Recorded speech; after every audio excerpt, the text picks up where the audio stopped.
सिकंदराबाद में मंगलवार दोपहर नालों के चौक होने से उत्पन्न जल भराव की गंभीर समस्या पर लोगों का गुस्सा फूट पड़ा। कुत्ते की कब्र नामक क्षेत्र में चल रहे पुलिया निर्माण के कारण जल निकासी की उचित व्यवस्था न होने से आसपास की गलियों में पानी भर गया है। हालात ऐसे हैं कि लोगों का घरों से निकलना मुश्किल हो गया है।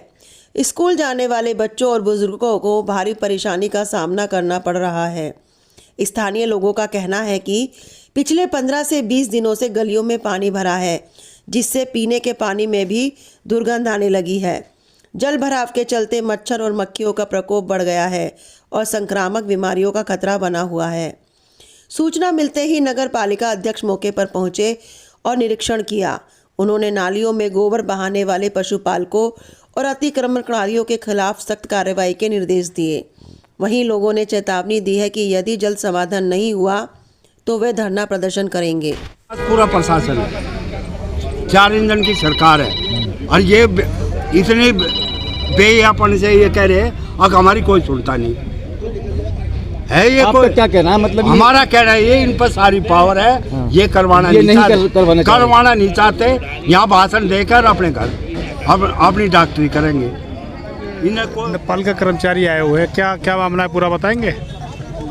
गौतम भाई, स्थानीय निरीक्षण किया गया, नालों में गोबर बहा। जो एरिया नगर पालिका को मात्र मतलब ऐसे समझ लो आप कि बहुत मिनिमम टैक्स पे करता होगा, वो नालियों में गोबर बहाता है। नाले से गोबर बहा के चौक कर दिए।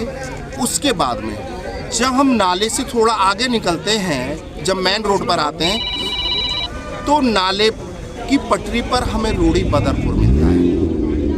ठीक है, पहले तो लोग नाले को गोबर से भर देते हैं, फिर उसके आगे जाते हैं तो नाले की पटरी पर हमें रोड़ी बदरपुर मिलता है। मैंने डीएम साहब को भी कहा था, जब इंक्रोचमेंट को लेकर बैठक हुई थी, मैंने डीएम साहब से कहा था, डीएम साहब, मेरे शहर में जब मैं बच्चा था तो अपने घर के सामने खड़ा होता था, लोग नाली साफ करने आते थे, एक पानी डालता था और एक झाड़ू लगाता था। डीएम साहब, अब ऐसी व्यवस्था नहीं है, अब कोई झाड़ू नहीं लगा सकता, जबकि मेरे पास नाना प्रकार के इंस्ट्रूमेंट है, मैं पूरे शहर को साफ कर सकता हूँ 4 घंटे के अंदर।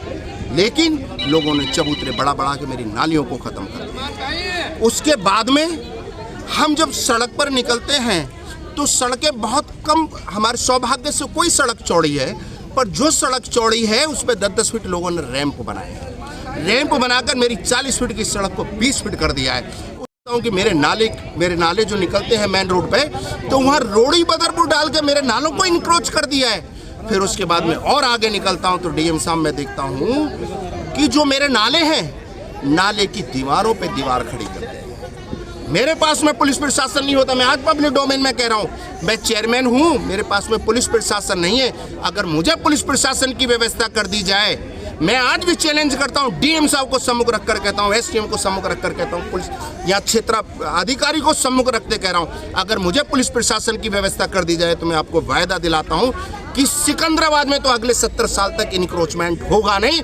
चूंकि इंक्रोचमेंट करने वाले जो नोटोरियस लोग हैं, वो एक आदमी, वो 1000 आदमियों को परेशानी करता है। 10 लोग पशुपालन करने वाले लोग हैं, वो 10,000 आदमियों को परेशानी करते हैं। पर जब वो 10,000 आदमी, जो 10 आदमी मक्कारी करते हैं, एक आदमी मक्कारी करता है, वो मक्कारी इसलिए करता है कि 10,000 लोग मक्कारी झेलते हैं। 10,000 लोग मक्कारी झेलते हैं। अगर वो ना झेलें, वो आक्रामक हो जाएंगे। लोकतंत्र लोगों से चलता है। यदि सारे लोग आक्रोशित हो जाएं तो किसी भी कीमत पे कोई नाले में गोबर नहीं बहा सकता। आप इस नाले पे देखिए, इतना छोटा बच्चा यदि मैं नाले पे चला दूं तो दौड़ा चला जाएगा। ये नाला बाहर वालों ने बहा दिया। ये लोग स्पष्टीकरण दे रहे कि हमने नाले में गोबर नहीं बहा। किसने बहा दिया? आगे कहते हैं कि नाले की पटरियों पर रोड़ी बदरपुर डाला है। वो लोग कहते हैं कि हमने नाले को चौक नहीं किया। अभी जेसीबी चलवाई है, स्पष्ट हो जाएगा कि उन्होंने नालों को चौक किया या नहीं किया। डॉक्टर दीक्षित यहाँ नाले चौक करने नहीं आया। डॉक्टर दीक्षित ने 25 बार नगर पालिका प्रशासन के माध्यम से, जो हमारा प्रशासन है, पुलिस प्रशासन को 25 बार लेटर